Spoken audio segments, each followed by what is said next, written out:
Hi guys, and welcome back to another how-to episode with me, Anthony from the UK. Today we're going to be looking at something that's really useful for you to know, and that is haggling. This you can use when you're on holiday and you want to buy something in a shop, or you could even use it in business when you're talking to your customers or talking to the salespeople.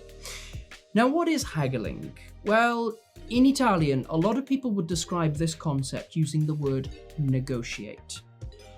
Negotiate is too formal, it's too official. Negotiate are things like, you use with things like peace treaties, or you use it with multi-million-dollar deals. To haggle describes the tennis match, the verbal tennis match between the customer and the salesman, where you are trying to reduce the price. This is what you do in a shop, or what you do maybe in a supermarket, or when you're on holiday buying a little trinket. You haggle, you don't negotiate. So let's look at some of the vocabulary behind this. I will explain the words as we progress, and I will also give you an example of how it is used. So the next time you're in a shop, you know what to expect. Our first word is probably one of the more useful on this list, and that is upmarket. What does this mean, upmarket? Well, you use this word when you describe something that is a more expensive or fashionable version. For example, a watch. If your watch is a Seiko, okay? It's an okay brand, but if you want to buy a watch that's a little bit more expensive and a little more fashionable, for example, a Rolex, you say that you want to go upmarket. Let's look at this in the context of a sales situation. So, imagine you walk into the shop and the salesperson says something like, "Good afternoon, sir. How can I help you today?" You respond with, "Hi there. I'm looking to get a new watch and I'd like to buy something a little bit more upmarket than this one." So you have just explained you want a more fashionable version. So the next word that you would probably use in this exchange is outside my budget. This you use when the salesperson or the shopkeeper, they make you an offer. They recommend a Rolex, but it's just a little bit too expensive for you. You think, no. So this you would say is outside my budget. Let's look at this in context. So the shopkeeper would say something like, "What do you think about this watch here? It's the new Rolex Submariner. It's a really nice watch, and it's only 4,000 euros. You would respond with, "That's a little bit outside my budget. Do you have any cheaper versions?" Now, the next word that you would use is wiggle room. Wiggle room is a really common expression. It's very informal. You wouldn't really use this in a high-level negotiation or high-level haggling.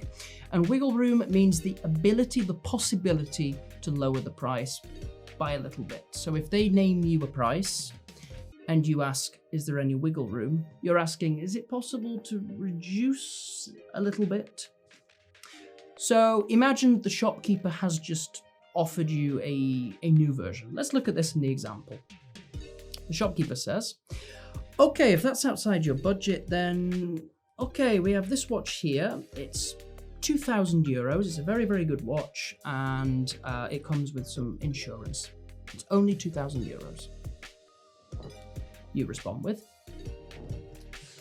2,000 euros. Okay. Is there any wiggle room on that price? The next word that you would use in this exchange would be do. Not do in the normal sense of the word, meaning to do an activity, to be in the process of an action. We use do meaning to sell. Okay? Many shopkeepers say this. They'll say, "Oh, I can do this for 20 euros, or I can do this for 50 euros. It's another way of saying, "This is my offer." Let's look at this in context. So the shopkeeper will say, "Okay, 2,000 euros is too expensive.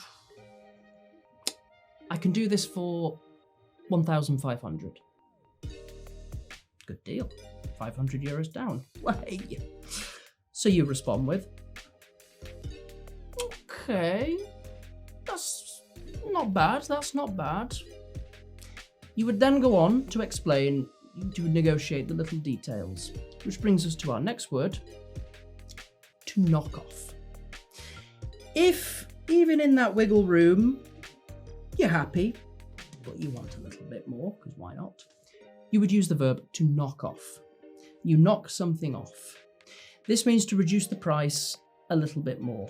For example, to knock off 10%, knock off 20%, knock off... You usually do this in terms of percentages. Let's look at this in context. So the shopkeeper says, you're happy with this price then? So 1,500? You, as the customer, respond with, still a little bit too expensive. Can you knock anything more off? So here you're asking, help me out. We're very close to a deal. Which brings us to the next word, which is the offer stands. Typically used when the salesman is done. They're not interested in haggling anymore, and they want to say, no, this is the deal. So the shopkeeper would say, I can't, I'm sorry.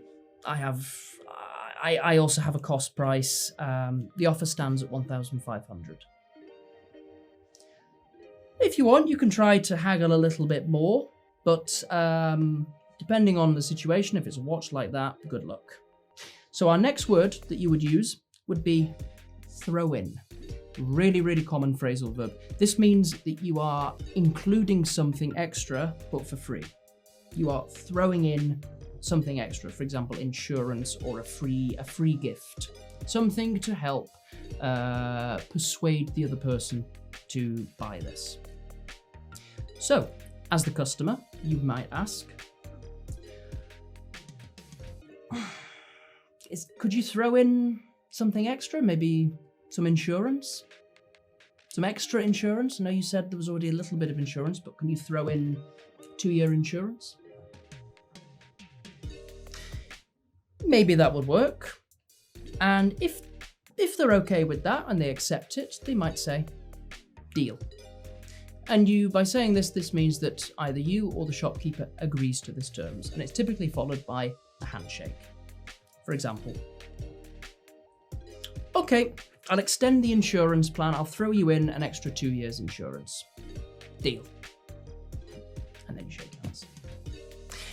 Now that is how you haggle in English. Of course, there are different ways of saying these, but these expressions are particularly words that we native speakers would use on a regular basis. So commit them to memory.